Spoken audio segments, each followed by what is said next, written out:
I hate it when I start researching for a video and the truth ends up getting in the way of a good story. Luckily, this is a good story regardless. Today we're talking about America's first naval ace of World War II. Ladies and gentlemen, Edward Butch O'Hare. But first, a word from our sponsor. This video is brought to you by Delete Me. Finally. Is that a CMMG Descent? Come find out. Guys, I gotta go. Well, actually, hold on. What's it chambered in? It's 300 blackout. Yeah, I gotta go. Sorry about that. Anyways, Delete Me is super straightforward. You give them money, they make sure that all your personal information isn't being sold on the internet by data brokers. You see, data brokers are legally required to stop selling your information if you submit an opt-out request. However, submitting an opt-out request is different for every different data broker firm, and they make it as difficult as possible, and Delete Me does all of it for you automatically. Then, after they do delete all your information from data brokers, they continue to monitor all of those data brokers. In case your information does get relisted again, they will automatically take it down again. I like Delete Me a lot. It's a service that I actually use. I also just got my wife signed up for it a couple of months ago. As you can see here, they checked for 142 different data brokers and 80 of them had her personal information, and they show us what information that they had. So if you wanted to give it a try, I will have a link and a discount code down below. Let's get back to the video. Now, our story actually begins with his father. So, once upon a time in 1893, Edward Joseph O'Hare, EJ for short, was born in St. Louis, Missouri as the son of two first-generation Americans that had just come over from Ireland. He spent his entire childhood in St. Louis, and then in 1912, he would meet his wife Selma. They would end up getting married, and then they would live in an apartment above a grocery store that was owned by Selma's father. Shortly after that, in 1914, Selma would give birth to their first child, Edward O'Hare, that would later come to be known as Butch. Butch would also get two little sisters, Marilyn and Patricia, and by all accounts, they had a really happy little family. Okay, fast forward 1923, EJ takes the Missouri State Bar, he passes it, becomes a lawyer, and almost immediately gets this new client by the name of Owen P. Smith, and he is the commissioner of the Greyhound Racing Association for the entire nation. And he needs a lawyer because he needs to patent his new invention, that little electric rabbit that goes around the dog racing track that all the dogs chase. So EJ gets that done for him, and then Owen decides that he wants to keep him around, so he makes him a business partner because he needs a good lawyer that's going to be able to help him keep dog tracks open and open up new dog tracks, because at this point in time, dog tracks received a ton of political resistance. And this is because in 1910, gambling got outlawed, so for the next decade, all the dog tracks were just going out of business because without the gambling revenue coming in, the business just wasn't financially viable, and I mean, nobody wants to go just watch dogs run in a circle if you're not betting money on it, right? Ipso facto, all the dog tracks ended up shutting down except for the ones that were willing to engage in underground illegal gambling, which is why they needed a good lawyer like EJ. But before EJ even passed the bar and became a lawyer in 1923, things were already set into motion that would eventually change that. You see, 1920 was Prohibition when the government banned alcohol. Okay, sidebar. The amount of videos that I have done on this channel and my other channel, The Fat Files, where everything ties back to Prohibition is absolutely insane. It's like that game, you know, 6 Degrees of Kevin Bacon, where every single person on the planet knows Kevin Bacon within 6 relationships. I can do any historical event and tie it back to Prohibition somehow, in some way, in some fashion. I know it's possible. Take a look at this.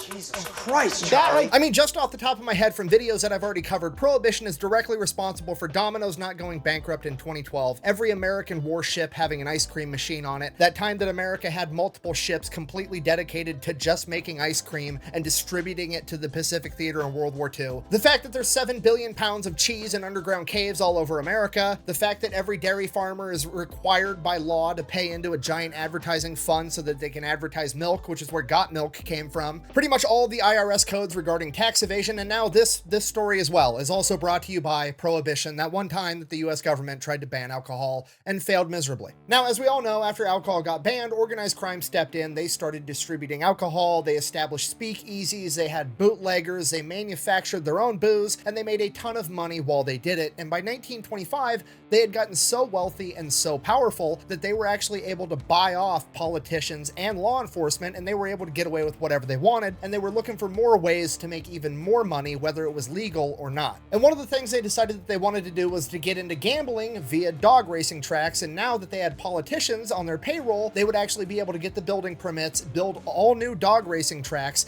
and not be busted for gambling by the law enforcement because they were paying off them too. So you're a big-time mobster that wants to get involved in dog racing, money's not going to be an issue, getting building permits from politicians isn't going to be an issue, and the law enforcement's going to leave you alone. What's the last thing you need? You need somebody that knows how to run a dog racing track and one of those stupid electric rabbit things, right?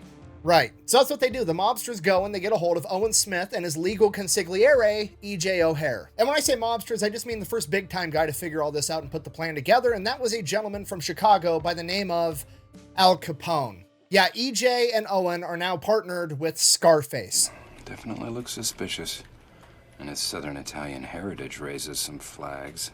Using Capone's connections, they end up building dog tracks in Chicago, Miami, and Boston, and they make a ton of money. And this goes on for years, and EJ ends up earning his new nickname from the mob, Easy Eddie. And back at the O'Hare house, they go from, doing pretty okay financially to being very wealthy very quickly. And despite EJ, Easy Eddie, dad, being in bed with the mafia and working with Al Capone, when he's back home, by all accounts, he is a terrific father to all three of his kids and a great husband to his wife. But Butch, his son, is the absolute apple of his eye. They have a really special relationship. Using all this new money he has, he goes up, he takes him camping, teaches him how to shoot guns, and then he even gets into flying airplanes, loves taking Butch up into the airplane with him, and sometimes even letting him take control of the plane, and Butch falls in love with both flying and shooting guns. And this goes on for years, being a bad guy for a living and being a good dad back at home. So fast forward 1927, Owen P. Smith ends up passing away. Now, since his business partner just passed away, he acquires the business and the patent to the electric rabbit, and this is where things get a little controversial depending on which source you want to read. Some sources imply that he swindled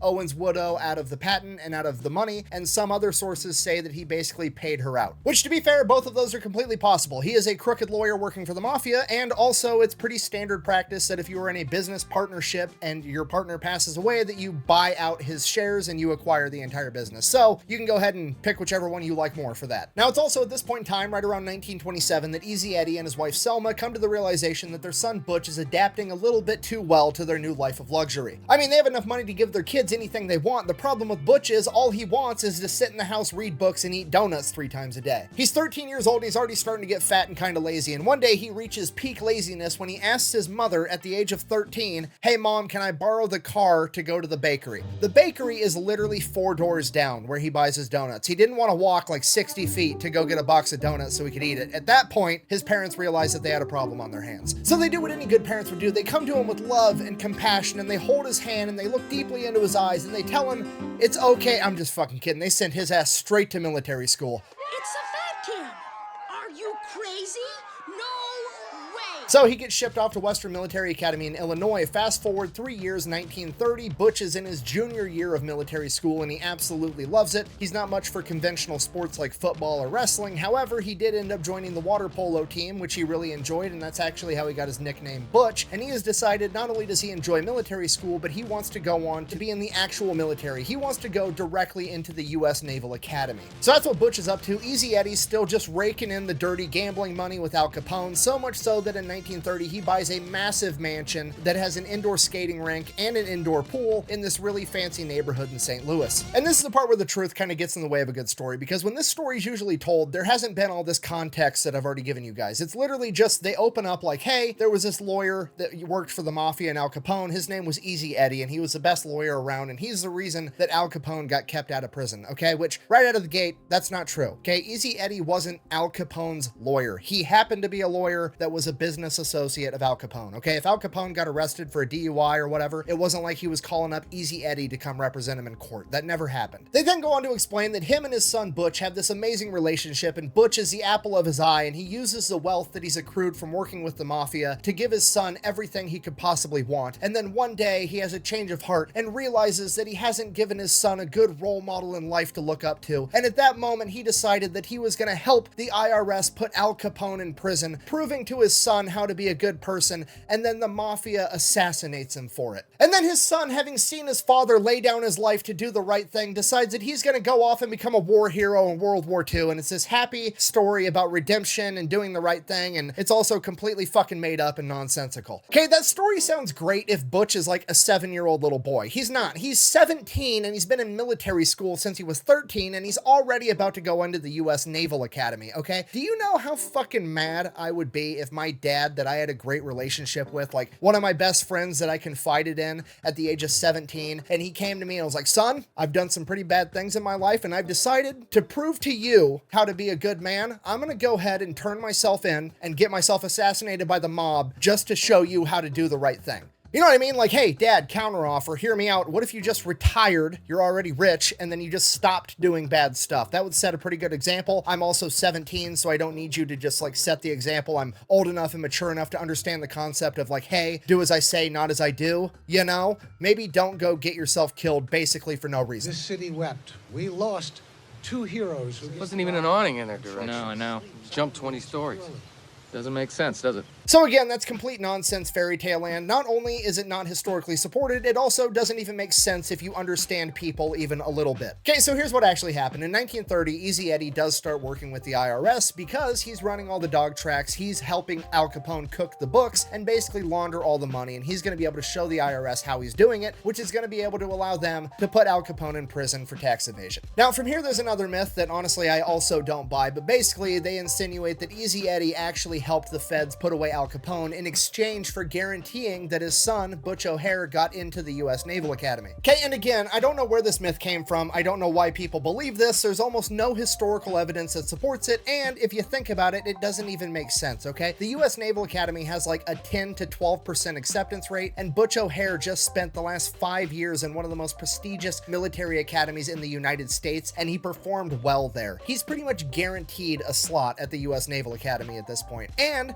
we know how he performed once he got into the US Naval Academy, and there was nothing that even remotely suggested that he didn't belong there. So if he was going to get in anyways, why on earth would Easy Eddie go get Al Capone turned in and get himself killed for no reason? So what do I think happened? I think that it was 1930 and Elliot Ness and his crew of uncorruptible cops known as the Untouchables were going around putting all the mobsters in jail, and Al Capone was #1 on their list, and Easy Eddie, being the intelligent guy that he was, realized that if they got Al Capone and then they would just start working their way down the ladder and they would eventually get to him too. So he figured, hey, maybe I should help them get Al Capone and then I'll get my own freedom instead. Now, in addition to this, to be fair to the myth that I did just try to debunk, it would not surprise me if there was some portion of this conversation where Easy Eddie was like, hey, I'm willing to be your guys' informant. My son is applying for the US Naval Academy. If for some reason that it gets brought up that his dad is a famous mafia guy that works for Al Capone and that is going to prevent him from getting in for that reason alone, I need you guys to tell them that I don't actually work for the mafia anymore and I'm working for you as an informant. That way my son gets what he deserves. Okay, that is a very, very big difference between he got his son in by turning in Al Capone and he got out of his son's way, while also saving his own skin, which was probably his primary goal to begin with. Regardless, Al Capone gets arrested and put in jail for tax evasion in 1931. Then in 1932, Butch sets off for the US Naval Academy. While attending the academy, Butch does a great job and goes back home every chance he gets to hang out with his mom, his dad, and his 2 sisters. Now, right around this time, Easy Eddie and Selma end up getting a divorce, and Easy Eddie actually moves to Chicago so he can be closer to the racetrack that he's running. Okay, fast forward 1937, Butch graduates from the Naval Academy and he decides that he wants to go off to become a pilot. Here's the problem: you can't just go off to become a pilot right after becoming a commissioned officer after graduating from the academy. You have to serve a minimum of 2 years in the Naval Surface Fleet, so he sets off to do that, serving his 2 years on the battleship, the USS New Mexico. So he does that for the next 2 years while dad is back home running the dog tracks in Chicago. Then 1939 rolls around. He's done his 2 years worth of time in the surface fleet. He applies to get into Naval Aviation School and he gets accepted. And right as he is about to ship off to go become a pilot, he receives word that his father has been murdered on November 8th, 1939. Easy Eddie had just left his office at the dog track in Chicago and was driving home. And when he pulled up to a stoplight, 2 armed gunmen got out with 12-gauge shotguns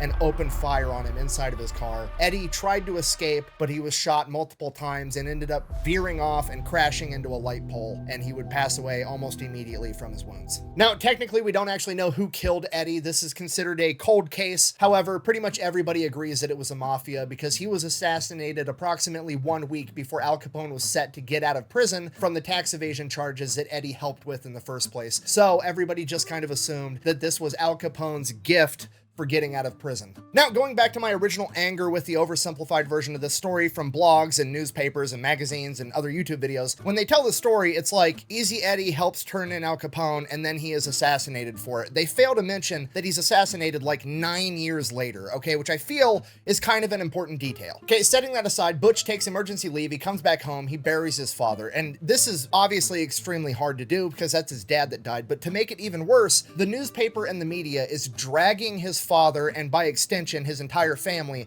completely through the mud. You gotta remember, this is the 1930s, the anti-mafia sentiment is at an all-time high, and because of this, the newspapers and the law enforcement hype anything up they possibly can to make the American public feel safer. They want them to feel like the war against organized crime is being won, and in this case, they hyped up Eddie to be something a lot more than he was. This is where the myth that Easy Eddie was the mastermind, criminal, genius lawyer that kept the entire mafia out of prison came from. That's how the media portrayed him after his death. And did Easy Eddie do some bad stuff? Yeah, absolutely. He enabled the mafia to make money from illegal gambling at dog racing tracks, and he made a bunch of money in the process as well. However, at no point was he the evil mastermind that was keeping Al Capone and all the mobsters out of jail. And having the newspapers vilify him to that degree was devastating to Butch and his family. I mean, yeah, he did some bad things, but he was a great dad to them, and from their perspective, he probably did those bad things to provide for his family. Whether that's right or wrong is a different conversation, but to them, he was still their hero. He was a great guy in their eyes. Not only did they have to deal with the emotional and mental stress of that, but they were also starting to get treated different by their community, because now the entire community was looking down on them because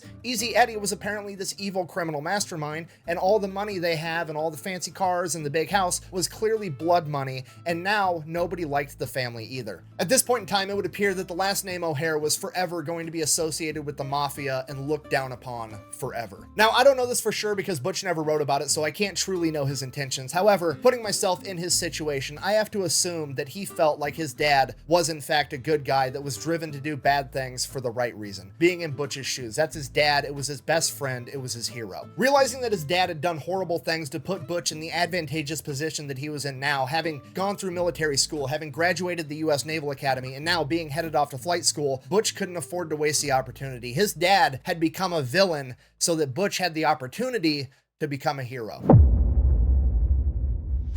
So Butch does the only thing he can do. He goes back out to flight school. While there, he does okay in the classroom. He's not the best at taking written tests, but when it comes to actually getting Butch inside the planes, he is exceptional. He is one of the best pilots they've ever seen, and he's even better at gunnery. This guy can put rounds on target with his eyes closed. He graduates from flight school in May of 1940, then he gets stationed on the USS Saratoga, an aircraft carrier with VF-3. Okay, now at this point, we gotta remember it's early 1940, World War II has officially started, but America is not directly involved yet. That being said, pretty much everybody in the military is aware that America is going to be involved soon, and they are training extra hard to get ready for that, as well as training as many new recruits as possible. So all of America's best warfighters at this point in time are pretty much sent in to go train as many new guys as possible, and the man in charge of VF-3 to get all these new guys trained up and ready for war is a legendary pilot by the name of John Thach. And this man is a complete badass. He is basically Maverick from Top Gun, except in the 1930s and 40s. This guy was training all the new guys that came through VF-3, and it was his standard practice to take the best, cockiest new pilots they had, and he would take them up into the air in F-4F Wildcats and have a mock dogfight with them, and he would allow the cocky new guy to get the advantageous position on him just to shake them off, get behind them, and shoot them down first, just to show them how good they're not. Just the complete dad energy. If we're gonna set a tone right now out of the gate, you're not that good, you're gonna shut up, you're gonna listen to what I have to tell you because it's the best chance you have at making it through this war that we have coming up. The dude is out there right now just breaking egos for a living, until one day there's a new pilot that shows up. He's not particularly cocky, but he's highly regarded as one of the best they have, and Thach wants to take him up in the air just to see what he has, and he does what he always does. He lets them get the advantageous position, except this young pilot by the name of Butch O'Hare is so good that Thach can't shake him. Now, Thach is a better pilot overall, but O'Hare is so close in talent to Thach that if Thach does give up the tactical advantage, he's not able to recover. After seeing how incredibly talented Butch is, Thach decides to take him under his wing and becomes his mentor. So they train a ton. It's that Yoda and Luke, the Mickey and Rocky type relationship, and one of the things that they start doing is they start trying to address the issues that they know they're going to run into once the war starts. And the big issue right off the bat is Japan's new fighter plane, the Mitsubishi Zero, that came out in 1940. It is faster and more maneuverable than the Grumman F-4F Wildcats by a long shot. Okay, this means not only does the Zero have the edge in combat, it also means that the F-4F Wildcats can't really run away because the Zeros will just chase them down and shoot them out of the sky. So Thach, being the tactical genius that he is, realizes the only chance they're going to have is to fight. This situation is kind of like when he first met Butch and took him up into the sky. Thach is a better pilot than Butch. However, if he was able to give up that small advantage, he wasn't able to recover. He needs to find whatever that small advantage is that the F-4F Wildcat has over the Zero so that he can enable his men to win. And what he comes up with is a tactic that would later come to be known as the Thach Weave. It's basically a counterpunch because he knows the Zeros are going to end up behind the Wildcats. They're faster, they're more maneuverable. Once a Wildcat has a Zero on its tail, another Wildcat's going to pull up next to it, and then they're going to cross paths, and then they're going to cross paths a second time, kind of like a zipper. And right as they're about to cross paths the second time, the wingman is directly lined up with the broadside of the enemy Zero, and he's going to be able to open fire without running the risk of shooting down his friend. So it looks good on paper, but obviously he's got to see if it works in real life, so he calls upon his protege, young Butch O'Hare, to go up with a bunch of other planes to be the bad guys and try to chase down him and his guys where he can test the tactic. And it works out great. Butch was not able to shoot down any of them. The Thach Weave would then be proven combat effective at the Battle of Midway, and it is still considered a viable dogfighting tactic to this day. During all this training, Butch would actually get some time off. He goes out, meets a young woman by the name of Rita, and on their very first date, he asked her to marry him, and she says yes, because Butch O'Hare doesn't miss. They then go, they have a honeymoon in Hawaii, they come back, and they start living together in Coronado, California, while VF-3 is stationed at North Island Naval Center. And while he lived there, everything went great. He was training a ton, he was busy, but he did get to go home to his new wife every single night. And then one day, Thach decided to make everybody in VF-3 come in for extra training on what appeared to be a random Sunday in December of 1941. And they did their training in the morning. Thach cut everybody loose for lunch, and they were supposed to report back to finish training that night. And as Butch O'Hare was driving to his apartment to meet up with his wife for lunch, over the radio he would find out that Pearl Harbor had been attacked. He gets home, he tells his wife, and I quote, "The Japanese have attacked Pearl Harbor. I'm to board the Saratoga as soon as possible. It's war." The very next day, the USS Saratoga and VF-3 set off from North Island to go participate in World War II. On their way there, the world would find out about Wake Island, where 450 Marines and 1,200 civilian construction workers fought off the Japanese on a small coral atoll that the Japanese wanted to use as a forward operational base. In the initial defense of Wake Island, the Marines and the construction workers were able to sink 2 enemy destroyers and a submarine, repelling their entire force, and this is looked at as America's first victory over Japan, and it was a silver lining that the entire country looked to in the days after Pearl Harbor. Because of this, America would immediately send ships to reinforce Wake Island. However, the ships that were leaving Pearl Harbor had a humongous head start. Amongst the American ships making their way there was Butch O'Hare and the USS Saratoga, as well as the rest of VF-3. Unfortunately, the American leadership would come to the realization that they were not going to be able to beat the Japanese there, and they didn't want to risk losing any more ships than they already had in Pearl Harbor, and they were ordered to back off and not try to save the Marines and the construction workers at Wake Island. After 2 weeks of fighting, the Marines and the construction workers were forced to surrender. Those that did not die in combat were either executed or held as POWs for the remainder of World War II. Because of how brutally the Japanese treated the civilian construction workers, the American government realized that they couldn't rely on civilian contractors to do all their construction on forward operational bases in the future. And this is where the Navy's Construction Battalion was originally founded, aka the Seabees. And those civilian construction workers that were at Wake Island are considered to be America's first honorary Seabees. During the same time, the USS Saratoga would be crippled by an enemy torpedo, and VF-3 would have to rotate and now be stationed on the USS Lexington. Once there, it is the Lexington's mission to penetrate deep into enemy territory so they can attack the port at Rabaul. They get like 450 miles away, and all of a sudden, a Japanese recon plane spots them. So they send some fighters up. Thach himself shoots down this enemy recon plane. But he didn't get to him fast enough because they got that radio transmission out, and the Japanese bombers are already on the way to hit the USS Lexington. They start getting fighters up in the air as fast as they can as 9 Japanese G4M Betty bombers show up, and some of the fighters are already starting to engage the bombers, shooting them down. And Butch O'Hare is the last man slotted to get up in the air. He's sitting there on the flight deck in his Wildcat, fully fueled up, as the bombers are coming in, getting attacked by the other Wildcats, and he's just waiting his turn to get up in the air, hoping that the bombers don't make it and bomb the USS Lexington with him right on top of it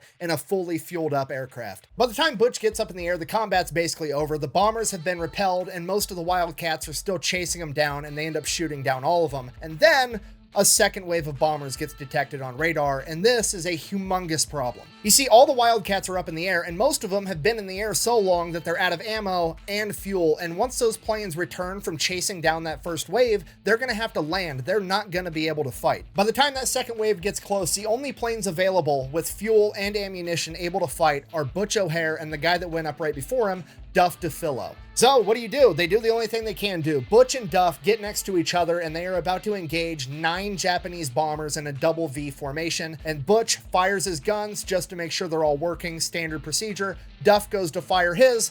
All of them are jammed. So Duff's out. It is now Butch O'Hare versus an entire formation of Japanese bombers all by himself. He's already running low on fuel and he only has enough ammunition for 10 3-second bursts with his guns. He does not have enough ammunition to take down all of these planes, and even if he did, he doesn't have the time to do it all by himself. He needs to be as accurate as humanly possible, and that's exactly what he does. Using his expertise in gunnery, he is engaging engines and fuel tanks, and that is it. On his first pass, he manages to knock 2 bombers out of the formation. He then immediately goes into a second pass, engaging the first bomber he sees on the other side of the formation, critically damaging it as well, forcing it to drop its bombs early and peel away. He then engages the next bomber next to it, striking the fuel tank, causing it to blow up in midair. He immediately goes into his third pass, shooting down another 2 bombers before making his 4th pass, engaging another one. And while this is happening, the crew of the USS Lexington is just watching in awe as it unfolds before them. The admiral on board said, and I quote, "All of us on the flight deck and the bridges became so intent watching the aerial battle that it was hard for us to concentrate on our duties. At the time, the entire ship's company burst into cheers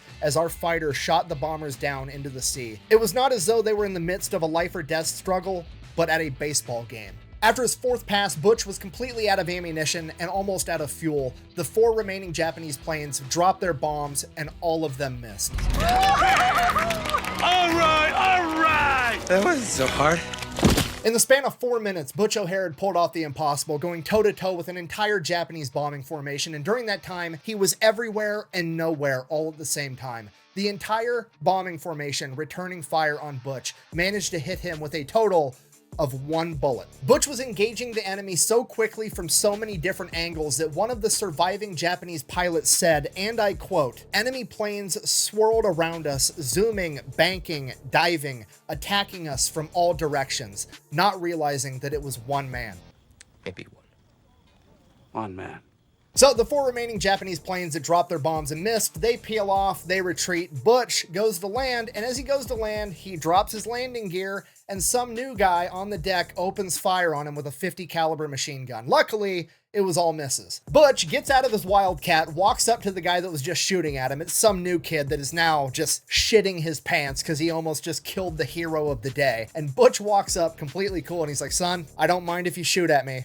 Just try not to do it with my landing gears down." Which is probably the politest way of calling this kid an idiot to his face imaginable, considering that he just shot at him with a 50 caliber machine gun. Like, "Hey kid, if a plane has its landing gear down and you're on an aircraft carrier, it's probably trying to land on you, meaning it's not an enemy. Why would you shoot at me?" Okay, now that the immediate threat is over, this has been like 30 minutes of straight chaos. We've got to figure out what all happened, where everybody's at, if they're okay. We have to get the planes ready in case there is another attack. There's a lot of stuff to do. So Butch, all the other pilots, and pretty much everybody else that would have seen anything goes in to get debriefed so the chain of command can try to figure out what all happened in this very busy couple of minutes. So Butch goes in and says, I shot up 7 of those planes really good. I'm pretty sure I downed 6 of them. To which the captain of the USS Lexington is like, actually, I'm going to go ahead and only credit you with 5 because after you pulled off after your last run, there was still 4 bombers in the air that dropped their bombs, and there was originally 9 to begin with. I do think that you shot down the other 5 though, because, well, pretty much everybody saw it happen. So now Butch has officially been credited with downing 5 enemy planes. This makes him an ace pilot and the first naval aviator ace of World War II. And at first, Butch doesn't think anything of it. He doesn't regard himself as being special. He doesn't think what he did was incredible. He thought he did exactly what anyone else in VF3 would have done if they were in the exact same situation.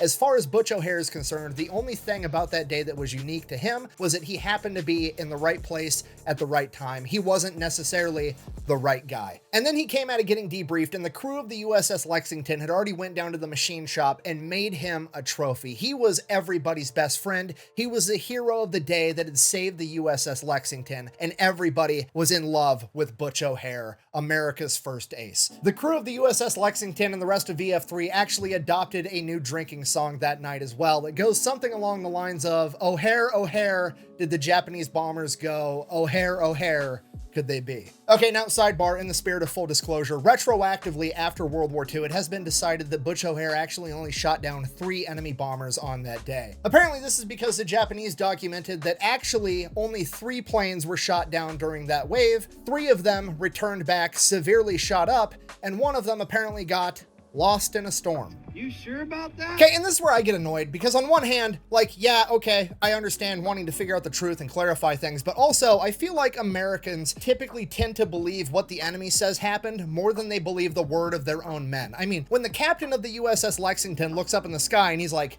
1, 2, 3, there's 4 left, the rest were shot down. I don't know why we're not believing that guy. Why are we believing the Japanese documentation over that? And don't get me wrong, I understand that people make mistakes and maybe the captain miscounted. Maybe the entire crew that was also watching had a bad account of what happened, you know? Because the enemy never ever makes mistakes, just like the enemy that was under the impression that he was getting attacked by multiple planes all at once and they were everywhere all over the place, when in reality it was just Butch up there by himself. Okay, and I know this is crazy and I'm definitely biased, but I'm always going to be more inclined to believe the guys on my team than the enemy. But hey, whatever, I'm not the expert, that's one thing, whatever. Maybe everybody on the USS Lexington miscounted and the Japanese counted right. I guess that is possible. However, I will argue till I die that the Japanese pilot that got shot up by Butch O'Hare and then magically got lost in a storm that none of the other shot up planes managed to get lost in absolutely got shot down by Butch O'Hare, okay? I don't care if the storm did the last 5% of the damage. Butch should get credit for that, okay?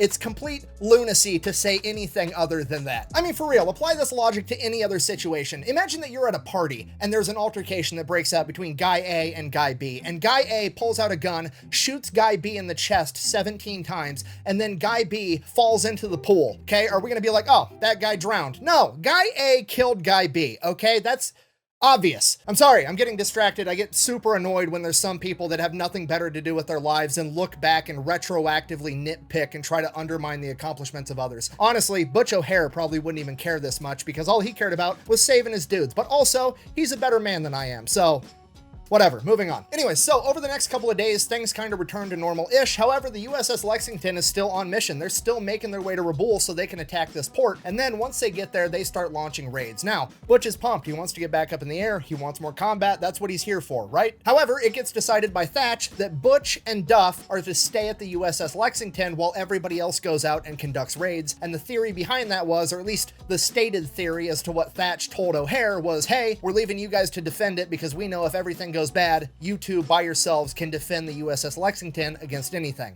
That's what Thach told him. In reality, Thach knew that Butch O'Hare was being put up for the Medal of Honor, and so did the rest of the chain of command, and they knew that they could not afford to let Butch get killed in combat. Okay, this is early 1942. This is 2 months after Pearl Harbor. The only silver lining, the only good news that America has gotten in the past 90 days was about the Marines and the construction workers making their last stand at Wake Island, and now they've all been captured, either killed or put in internment camps. Okay, America has not had any good news, except now they have the story of Butch O'Hare, the man that became an ace in 4 minutes. Shortly after this, Butch is informed that he's going to be receiving the Medal of Honor, to which he directly tells Thach, I don't want it. He doesn't want it. He doesn't want to have to go back stateside. He wants to stay out there with his men. He still does not feel as though he did anything special. And the man that has been his father figure, his mentor for the past couple of years, basically pats Butch on the shoulder and informs him, too bad.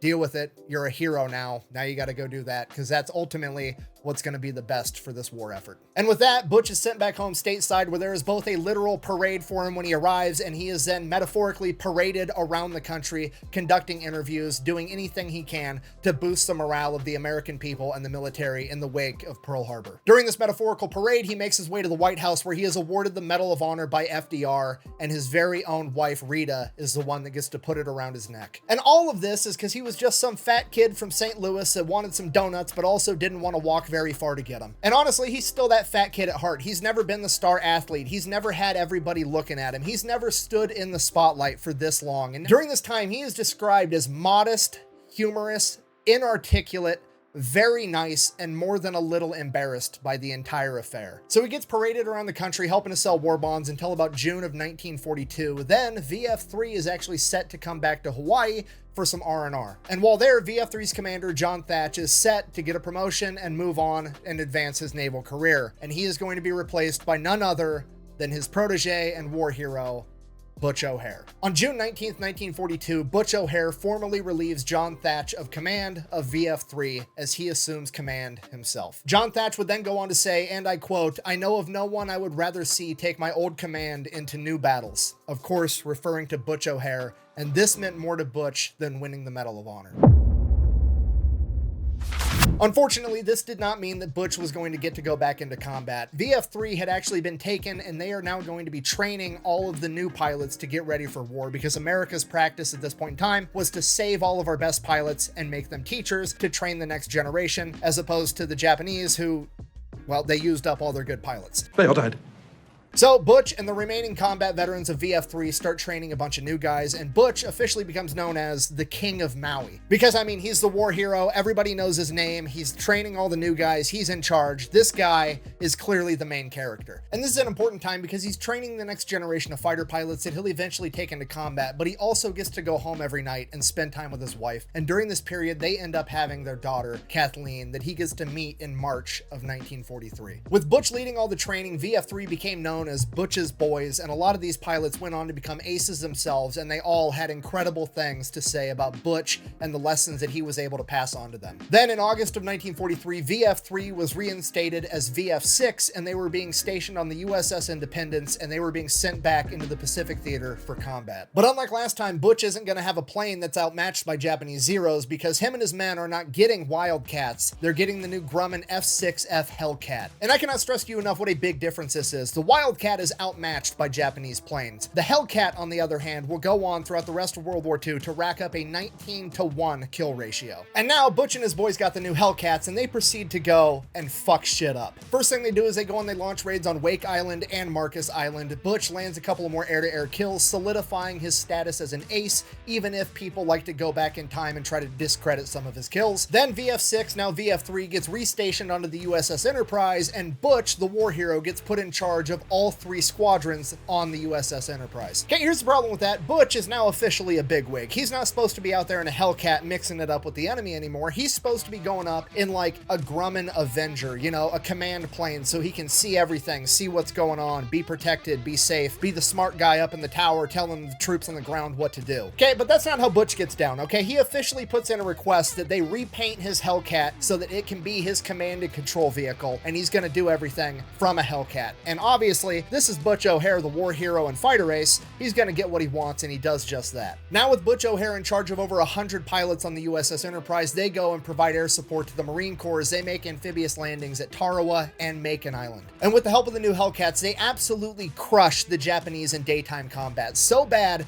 that the Japanese have to ditch the idea altogether. After the Japanese realize they can no longer go toe-to-toe with the American aviators during daylight, they resort to using night tactics. Basically, the Japanese resort to sending torpedo bombers out in the dark of night, launching torpedoes and hoping they hit American ships. Now, it's not super effective because the torpedo bombers can't really aim. However, it's also effective in that the Americans also can't really send planes up to stop them because night fighting at this point in time isn't really a thing. Okay, you gotta realize this is 1943. Radars are still fairly new technology, and they're mostly being used on ground arrays, and recently they're starting to be used on big naval vessels. They can't cram one of these things inside of a fighter plane yet. So at best, all the Americans can do is use the radar on the ship to see the enemies coming and then essentially brace for impact. They are not going to be able to scramble their own fighters to go up without a radar because everything's relative up there, right? Even if the ship tried to tell the planes where the enemy was, like, is that my left or your left? Is that my guy or is that an enemy? They'd end up shooting more of themselves down than they would the enemy. It'd be complete chaos. So that's really all the Americans can do is just hope they miss. That was until Butch came up with a plan. What if we took the Avenger, it's a big plane, we crammed a radar into that and then sent the Avenger up with a bunch of Hellcats, and then as long as we could stay in formation, we would be able to tell in relation to ourselves where the enemy was. The Avenger could be like the enemies to the left, the enemies to the right, and everybody has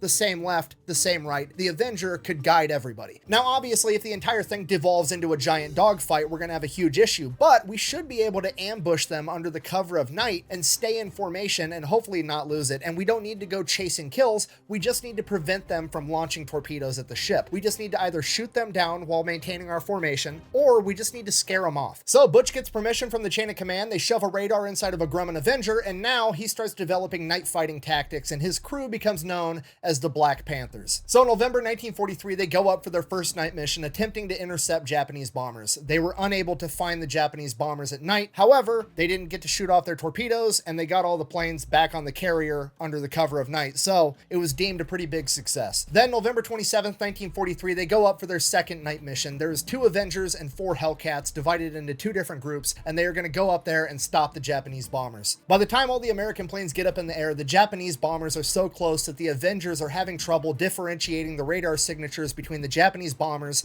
and the American Hellcats. And before Butch and his wingman can actually find their Avenger and get into formation, Butch's Avenger actually runs into the Japanese bombers first and opens fire. Even though it's not a fighter, it does have some guns, but it's not a lot. Regardless, they're able to shoot down one of the Japanese bombers. And then Butch's Avenger again somehow runs into another Japanese bomber before finding Butch and the wingman, and it shoots that one down too. At this point, it's chaos. There's multiple planes in the air, American and Japanese, and they're in close proximity and they don't know who is who. So Butch instructs his wingman and the Avenger to both turn on their cabin lights at the same time so all 3 of them can see each other for a brief moment and be able to get into formation. So they turn the cab lights on for a brief second, they all see each other, then they turn them back off right away. At this point, the crew of the Avenger spots a Japanese bomber above Butch approaching him from the rear, most likely attempting to shoot him down. They radio to Butch that he has somebody on his tail, and they radio to the other Hellcat to send them forward to take out the bomber. Butch's wingman and the Hellcat speeds up, intercepts the bomber, opens fire, and the bomber opens fire on Butch. The bomber takes heavy damage and veers off into the darkness, at which point the crew and the Avenger radios, "Butch, we got him. Butch, we got him. Come in. Over." And there's nothing. Nobody knows exactly what happened, but it is believed that the bombing crew got a lucky shot off that pierced Butch's canopy, killing him directly without heavily damaging his plane. It is the only thing that would explain why he didn't radio that he had been hit. Despite extraordinary efforts, his remains were never recovered and he was declared dead 1 year later. In addition to Butch O'Hare, 6 more American pilots would give their lives conducting carrier-based night operations during World War II, utilizing the techniques that Butch O'Hare had helped develop. Those missions are credited with downing 103 Japanese planes that otherwise would have been able to attack defenseless American ships. Butch not only saved lives through his direct actions in combat, but through his expert training of the next generation of naval aviators in World War II, and his help developing groundbreaking techniques like the Thach weave and carrier-based night combat. In conclusion, this is why the airport in Chicago is known as O'Hare International Airport. It's named after a famous man named Edward O'Hare. And no, not the famous mafia lawyer that had ties to Al Capone and was famously assassinated, but rather his son, the man that overcame the sins of his father to become one of the greatest war heroes in American history. Thank you for watching. Best way to support the channel is go buy some merch over at thefatelectrician.com. Whack bang, out.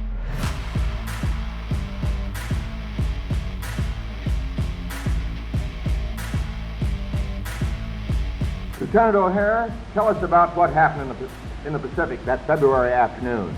We were out there and we ran into a bunch of these Jap bombers. And we think we did pretty good with them. Are you thinking of yourself or hitting the other fellow? Well, you don't have much time to think about yourselves. The main thing you worry about is whether you can stop them before they get to your ship, because if you don't, why, you won't have any place to go when you do finish up.